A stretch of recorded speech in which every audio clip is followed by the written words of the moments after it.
ফিলিস্তিনের প্রতি সংহতি জানিয়ে যুক্তরাজ্যের ইউনিভার্সিটি অফ আর্টস লন্ডনের সম্মানসূচক ডক্টরেট ডিগ্রি ফিরিয়ে দিয়েছেন বাংলাদেশের আলোকচিত্রী ও মানবাধিকার কর্মী শহীদুল আলম। রোববার ড্রিক পিকচার লাইব্রেরি লিমিটেডের এক সংবাদ বিজ্ঞপ্তিতে এ তথ্য জানানো হয়েছে। ওয়ালটন ফ্রিজ কিনে অনেকের মতো আপনিও হয়ে যেতে পারেন মিলেনিয়াল। সেরা পণ্যের সেরা অফার।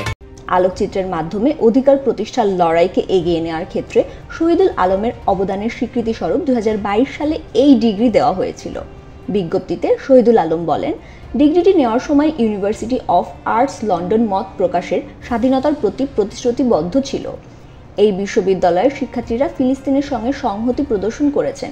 সেই সঙ্গে গাজায় যুদ্ধবিরতি ও সমর্থন জানাতে বিশ্ববিদ্যালয় প্রশাসনের কাছে দাবি জানিয়েছেন। বিষয়টি আমাকে আশ্বস্ত করেছিল।